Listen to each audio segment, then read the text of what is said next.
Hey everyone! So a couple of people have been asking me about my bicycle, the kit, sort of the overall setup, and I figured it'd be fun to do a little bit of a walkthrough video.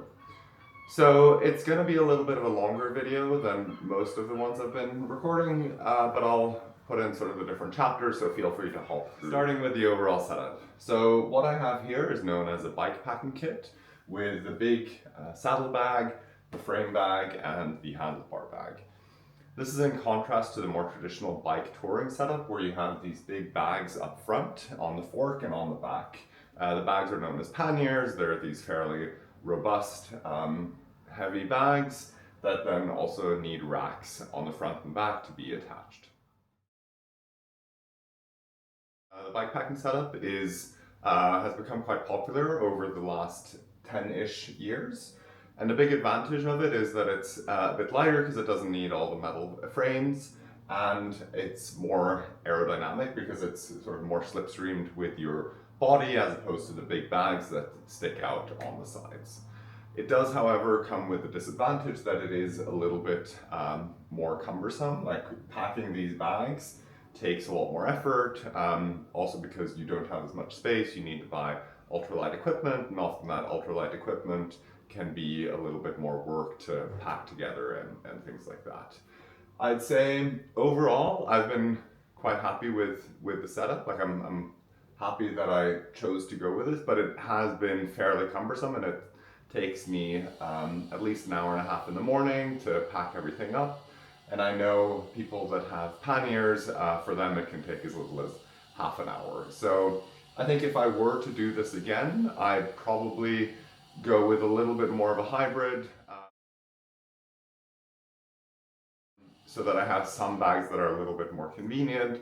For example, right now, if it starts raining, my rain gear is in the back here, and I need to unpack, basically take it out of the bag here, because I need to stuff things fairly precisely. I then need to reattach everything. So it takes a lot of time, but on the other hand, I am faster than had I had the big panniers. Talking a little bit about the bike I chose. This is a gravel bike, which falls somewhere between a road bicycle and a mountain bike. It has a bit wider tires, a little bit less of an aggressive riding position than a road bike, but it doesn't have sort of the full suspension and isn't quite as heavy as a mountain bike. So for something like a big trip like this, it's been great because if the roads aren't so great or there's a little bit of gravel, I do have those wider tires, and because I'm on the saddle for a long time, it's less aggressive, but it's also not as heavy duty as a mountain bike that might be a little bit slower. I've actually met 3 other people that have this exact bike, and most people that you meet nowadays that have maybe a bike that they've purchased somewhat more recently for a bike touring setup, they typically have a gravel bicycle. Now, compared to a touring bike, I chose a carbon fiber bike. It's a little bit lighter. Also, that works because of my lightweight setup. But if I had sort of these bigger, heavier panniers, I might have chosen to go with more of a steel bike, and especially if I was going on a longer trip, where I need something that's really robust, then a steel bike might have made more sense. I'll also mention that my bike setup with food and water weighs around 28 to 30 kilos, and often traditional touring bike setups will weigh more like 40 to 50 kilos, partly because it's just a heavier setup with a heavier bike, but also I think it's a bit of a forcing function here to really get the smallest things you can so you can actually fit it on your bike. The bike specifically is a Canyon Grizzle. Canyon is sort of a new entrant into the bike market, or somewhat newer at least, that's known for sort of their high value for money. Quickly about the group set, so that's sort of the brakes and the gearing. This is from Campagnolo. Campagnolo is really known for their road bike gear set. They're not as popular anymore, but they have come with this 13 gear set for gravel specifically that is quite popular. And by having 13 as opposed to sort of 11 to 12, that's a bit more common. It gives me a little bit of that better spacing when I'm riding on the road, but also has sort of the big range that I need when going uphill or maybe a little bit more off-road. Next, before hopping into what's in the actual bags, I want to talk a little bit about the things around the peripheries. So first, things that don't actually have a permanent home. Obviously, my shoes, I've chosen to go clipless, which means I actually sort of buckle in. But it's a bit of a debated topic. I personally find I feel more comfortable being sort of attached to my pedals, but there's a lot of people that just ride with regular shoes, and so it's really a personal preference thing. I have obviously my helmet. My helmet does have integrated lights. I haven't used them that much on the trip, but for sort of biking in cities, it's great. My sunglasses, they also have these solar panels actually up front, and there's an LCD screen in here that adjusts the brightness based on how much sunlight there is. Starting out with the cockpit area. First, I have my Garmin Edge 1040 GPS. The battery life on this thing is amazing. The same thing can't be said for the software, which is very buggy. Then I have my Lazine light, amazing battery life and very bright, super happy with it. I have my phone on this quad lock system. I use it for checking maps and notifications, but I don't use it for active navigation. I have one of these shopping bags that is fantastic for going into stores, use it all the time, highly recommended.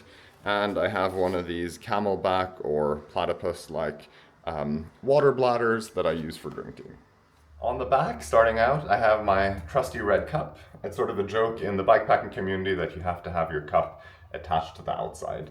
It kind of makes sense because it's high in volume but not very heavy. Then I have my sandals. These are kind of these ultralight sandals from Zero, XCRO.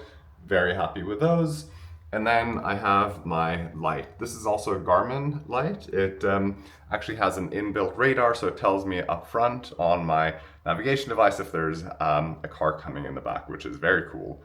It also is very bright, so been very happy with it. On the side of my bicycle, I have a bike pump, which I obviously need, and a water bottle. The water bottle, for one, it gives me a little bit of extra water once my water bladder runs out, and I use it all the time for actually refilling my water bottle and around camp. So next up, my frame bag. This is a custom bag made by Capricorn Bags in Switzerland.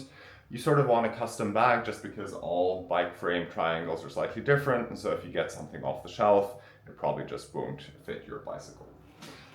So what do I have inside? First off, a titanium trowel or shovel, useful if there's no public bathroom around, haven't had to use it yet. I have an ultra lightweight wind jacket by ASOS, which has been great and just very handy to have quickly accessible. A bike lock, auto lock, it's Kevlar reinforced, just really limits people from walking away with a bicycle. My spork, of course, can't not have a spork. I have some bone conducting headphones. I thought I'd listen to audiobooks a lot, but I just didn't, but still handy to have around. I have some contact lens cleaning solution, obviously need that. I have some sunscreen, as small as I could find, leave it in the Ziploc bag just so it doesn't spill around. Then I have my gas cooker. This is from a company, Japanese company called Soto. And it fits down really small, super quick, and honestly, I've just been like very, very happy with this one, so can highly recommend that. Then I have my electronics, power bank, and just a bunch of cables and a compact high power charger. I ended up rebuying most of the USB cables just so I could get like really short USB cables. Obviously have the titanium cooker pot, 700 milliliters. In here I also store my visibility vest. One, it saves space, and two, it just limits my gas thing from rattling around. I also have this handy tripod stand that I took from a Jetboil that just stabilizes things a little bit. I have my toiletry bag for quick access. I won't go through everything, but I do have a bar of soap in its own dry bag, can highly recommend that. And I have my chamois cream in here as well. Finally, just some spares that I don't really use a lot apart from just the oil or lube. Down here, I store my regular glasses and the hydration bladder that I can refill from here. Another very handy bag is the top tube bag. In here, first off, I store the camera. This is just the camera case, but the one I'm currently using to record this video.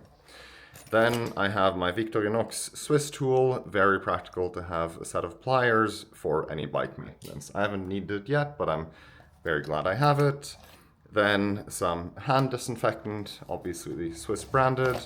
I have my toolkit, and it also has one of those handy torque measuring devices, so I know not to over tighten on my carbon bike.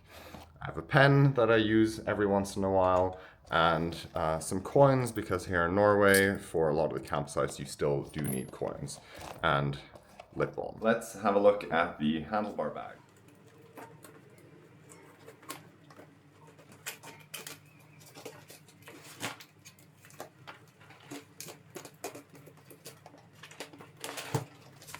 This is all the stuff that's attached to my handlebar.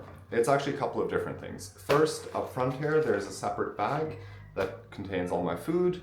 It's attached to my main bag that has my tent, and in between I have a couple of other small things. Let's remove the food bag.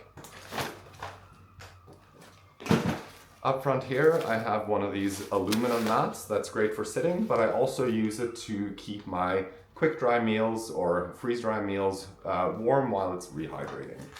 I have a small bag with some toilet paper and some baby wipes and a garbage bag just in case I need that. Now let's unpack this. In here is my tent, sleeping mat, and a couple of other things.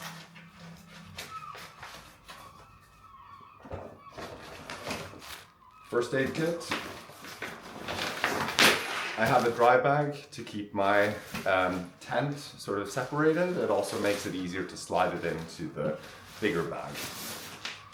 On the outside, I have the sort of outer layer of the tent that can stay a little bit wet or might get wet. I also have a tent footprint that goes at the bottom of my tent, and it just avoids it from sort of scratching up the inside or making holes in the inner tent, and also avoids water getting there. I roll that up. Camping poles. And then I have an inside bag, and basically this is the part that I want to keep dry, whilst this stuff here, it's okay if it gets wet, or it will get wet if there's rain or condensation.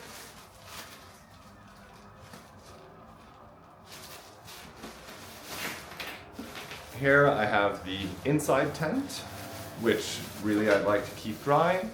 I then have my Thermarest sleeping bag, sleeping mat, that I'm pretty happy with. And I have a bag of spares. I have spare contact lenses. I have a silk sleeping bag or sleeping bag liner, and a pillow and some eye masks and a couple of other things like that. Next up, saddle bag.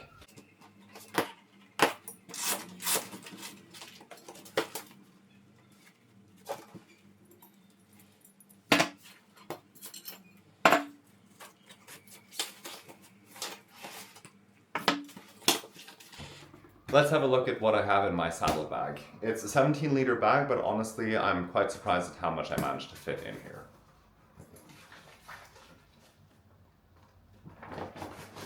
I have my rain gear, ultralight towel, small but works well. I have a synthetic vest from Patagonia, keeps me nice and warm. A spare bib shorts. I'll also mention that I do cycle with bibs rather than just shorts, and I find it's a bit controversial because it's a little bit harder to go to the bathroom, but for me I found it's more comfortable while on the saddle.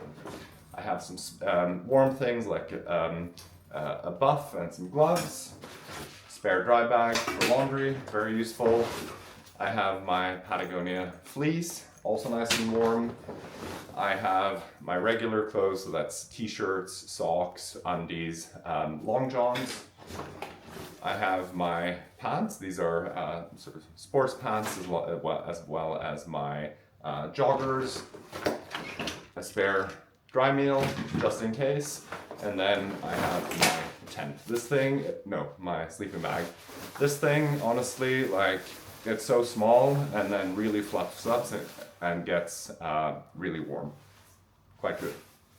Well folks, that is my setup. I hope you found the video useful, and if you have any questions, thoughts, or maybe even suggestions for how I might be able to optimize my setup even more, then add a comment down below. Otherwise, thank you for watching.